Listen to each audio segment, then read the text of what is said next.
फातिमा बेगम बॉलीवुड की पहली महिला डायरेक्टर। आज भारतीय सिनेमा जगत में एक तरफ जहां पुरुषों का दबदबा है, वहीं महिलाएं भी उनके बराबर टक्कर दे रही है, फिर चाहे वो अभिनय के मामले में हो या बॉलीवुड से जुड़े अन्य कामों के बारे में। मगर एक वक्त ऐसा था जब सिनेमा जगत में अभिनेत्रियों के अलावा महिलाओं का अन्य कार्यों में भागीदारी न के बराबर थी। ऐसे में इस धारणा को फातिमा बेगम ने तोड़ा। उन्होंने भारतीय सिनेमा को अपना बहुमूल्य योगदान दिया। फातिमा ने फिल्मों में अभिनय के अलावा निर्देशक और राइटर के तौर पर भी अपना दमखम दिखाया। उस दौरान उन्होंने भारतीय सिनेमा जगत के कई बड़े नामों के साथ काम किया था। उनके प्रवेश के बाद अन्य महिलाओं के लिए भी फिल्म उद्योग के रास्ते आसानी से खुल गए। आज फातिमा बेगम को भारतीय सिनेमा जगत की पहली महिला निर्देशक के तौर पर याद किया जाता है। ऐसे में हमारे लिए बॉलीवुड की मशहूर नायिका व निर्देशक फातिमा बेगम की ज़िंदगी से रूबरू होना दिलचस्प होगा। भारतीय सिनेमा की पहली महिला निर्देशक बनी फातिमा बेगम। फातिमा बेगम का जन्म 1892 में एक मुस्लिम परिवार में हुआ था। फातिमा भारतीय सिनेमा जगत में अपना करियर बनाना चाहती थी। फातिमा का यह सपना आसान नहीं था, क्योंकि उस वक्त महिलाएं महज एक अभिनेत्री के तौर पर ही अपना करियर संवार सकती थी। इसके अलावा अन्य कार्यों में केवल पुरुषों का ही दबदबा था। मगर फातिमा ने हिम्मत नहीं हारी। उन्होंने शुरुआत में उर्दू मंचों से अपनी काबिलियत दिखाई। इनके पारिवारिक जीवन की बात करें तो उनकी शादी नवाब इब्राहिम मोहम्मद याकूत खान तृतीय से हुई थी, लेकिन इस पर भी लोगों की अलग अलग राय है। इनका नवाब से ताल्लुक़ था या नहीं, इससे ज़्यादा प्रमाण नहीं मिलता। वही नवाब ने अपने बीवी के साथ अपने बच्चों को अपनाने से इनकार कर दिया था। फातिमा 3 बच्चों की माँ थी। उनमें मूक सुपरस्टार जुबैदा, सुल्ताना और शहजादी का नाम शामिल है। फातिमा ने बड़ी जिम्मेदारी के साथ अपने बच्चों की परवरिश की और खुद लगातार उन्नति की राह पर अग्रसर रही। नाटक मंचों से अपने करियर की शुरुआत करने वाली फातिमा ने जल्द ही प्रसिद्धि पा ली। इसके बाद उन्होंने 1922 में फिल्म वीर अभिमन्यु से भारतीय सिनेमा जगत में प्रवेश किया। उनकी एक मूक फिल्म के निर्माता अर्देशीर ईरानी थे। इसी के साथ उन्होंने इतिहास में अपना नाम बॉलीवुड की पहली महिला निर्देशक के तौर पर दर्ज करवा लिया था।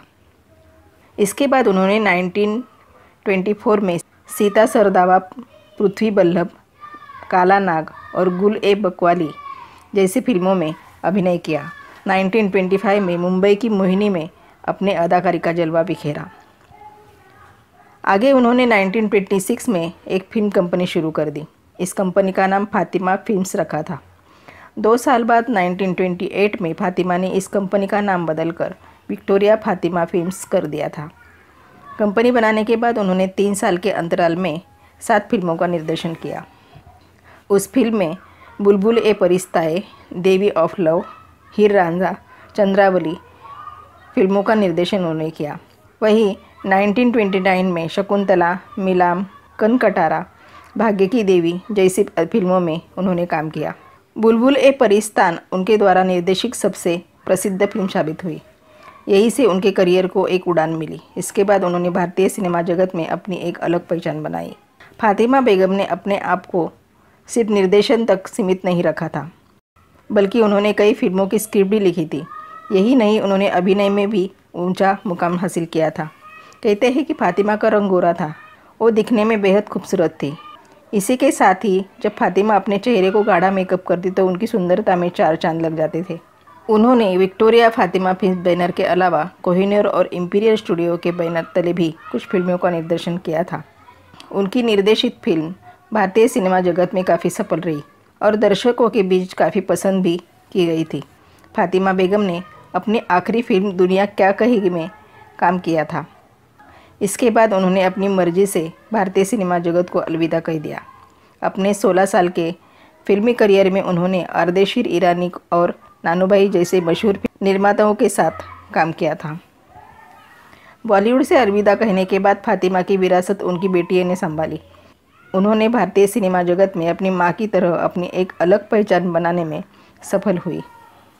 1983 में फातिमा बेगम अपने 90 साल की उम्र में इस दुनिया को अलविदा कह दिया।